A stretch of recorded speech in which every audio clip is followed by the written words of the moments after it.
Well, a picture is worth 1,000 words, and for that reason, we have events like film festivals. The Slum Film Festival showcases documentaries and short films coming from or about slums and impoverished communities around the world. The festival held in Nairobi, Kenya, and it aims to encourage young filmmakers to tell stories that challenge stereotypes of life in shanty towns.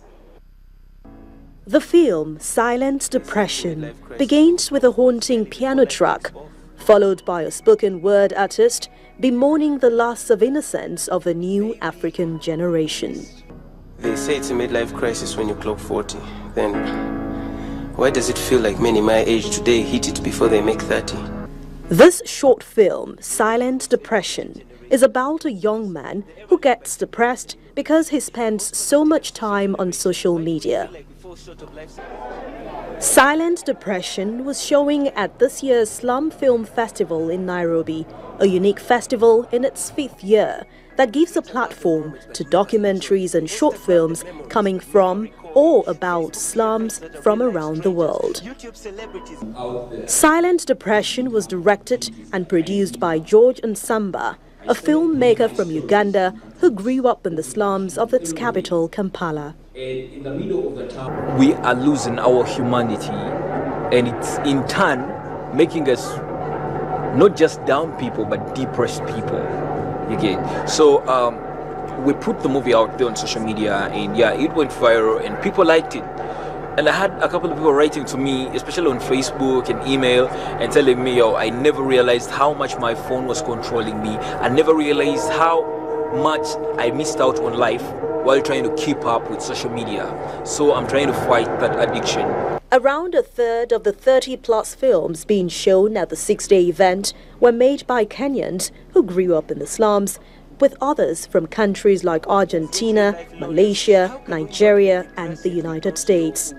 So one of the things we've done very much this year is to showcase talent or artists from the slums who have actually made it into the international spotlight. Upcoming Kenyan film producer Shaina Misi Yaswa showcased her film Best of Luck about a young man called Max who reports a crime to a newspaper where he eventually finds a job. It won an award at the festival. Guys from the ghetto, we assume that they get only education up to high school. So Max, sometimes it takes an act of kindness and miracles walking around you. So it was an act of kindness that enabled Max to get his dream job. 7 awards were given for categories ranging from Best Contemporary African Film to Best Original Screenplay. Be the bad guys so we can protect the Slum Film Festival aims to challenge perceptions of shanty towns and slums as dens of crime and squalor.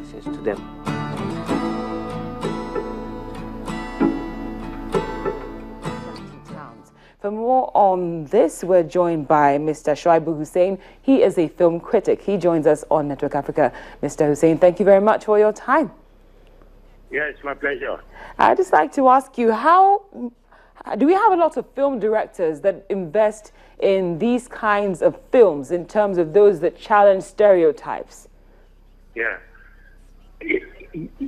Yeah, we if I get you correctly, we have quite a number of them, you know, who invest in, if I get you correct, I'm sure you're trying to find out for me whether we have directors who invest in short films or stereotypes. Can you take that question again? No, I'm asking if we have directors who actually make films that challenge stereotypes.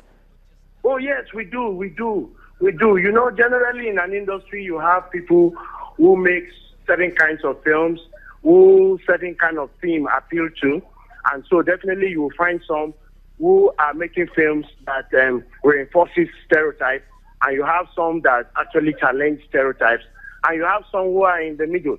So you have different kinds of directors, and we really have some who have actually come out to challenge certain stereotypes. I know some directors who, for instance, will not do a film and cast a guy, a Hausa chap, as a gate man, which is one stereotype that has been going on. Or some directors who will do a film and will not cast a chap as a Calabar chap, for instance, as a houseboy, because these are stereotypes that we have grown up to know. So we have directors who will challenge certain stereotypes. Yes, we do. Now, what is the demand for such films, basically, especially in our parts of the world? Oh, well, you know, film is a reflection of what happens in the society. And then film generally mirrors society. And it's a very important medium that you can use to change perceptions. You can use to get people to actually see things from a real point of view. And so the audience are tired of some of these things.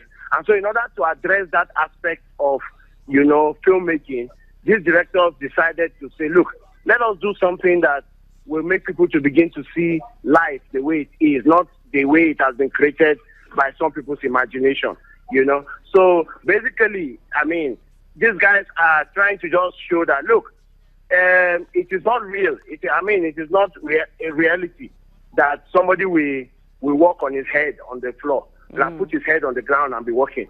Yes, we have things like that, but that is not how we live every day. Indeed. So you find out that most of them are investing in challenging those stereotypes.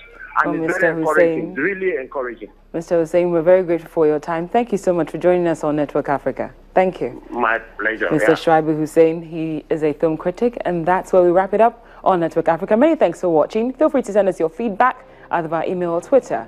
Thank you so much for watching Network Africa right here on Channels Television. I'm Cynthia Are.